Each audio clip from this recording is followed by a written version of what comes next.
আজকাল আমরা যদি কেউ বিপদে পড়ে তখন আমরা হাত তালি দিই, কোথায় তাকে সাহায্য করব, কোথায় আমরা একটু পরোপকারী করব, না আমরা আরও তাকে নিয়ে সমালোচনা করতে থাকি।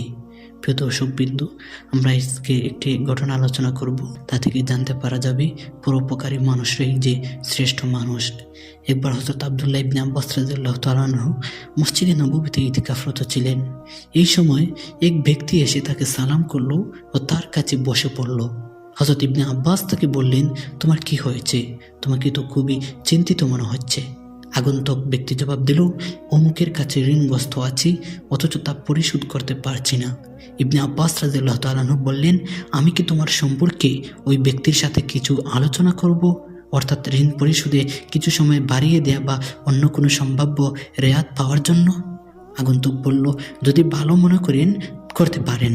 হযরত ইবনে আব্বাস রাদিয়াল্লাহু তাআলা আনহু তৎক্ষণাৎ জুতা পরলেন ও মসজিদ থেকে বের হয়ে গেলেন। আগন্তুক বলল, এ কি, আপনি কি করছেন? ইতিকাফের কথা কি আপনি ভুলে গেছেন?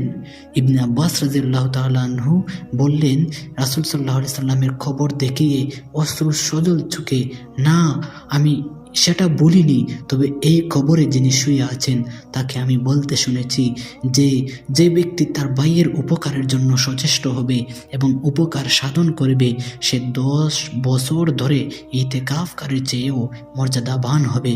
অথচ আল্লাহর সন্তুষ্টির উদ্দেশ্যে যে ব্যক্তি একদিন ইতিকাফ করে, তার মধ্যে ও দুজখের মধ্যে আল্লাহ এমন 3টি পরীক্ষা স্থাপন করেন যা একটি থেকে অপরটির দূরত্ব সূর্যের উদয় ও অস্তের জায়গার মধ্যে দূরত্বের চেয়েও বেশি। আমাদের শিক্ষা হলো, বান্দার হক তথা মানবাধিকার সম্পর্কে সচেতন থাকলেই পরোপকারী হওয়া সম্ভব। রাসূল সাল্লাল্লাহু আলাইহি সাল্লাম বলেছেন, কোনো ব্যক্তি যতক্ষণ বান্দার সাহায্যে নিয়োজিত থাকে ততক্ষণ আল্লাহ তার সাহায্যে নিয়োজিত থাকেন। তাই যদি কোনো বান্দা কোনো বিপদে পড়ে বা কোনো কিছুতে আটকে যায়, তখন তাকে নিয়ে সমালোচনা না করে আমাদের উচিত হলো তাকে সাহায্য করা এবং তার সাথে সদ্ব্যবহার করা।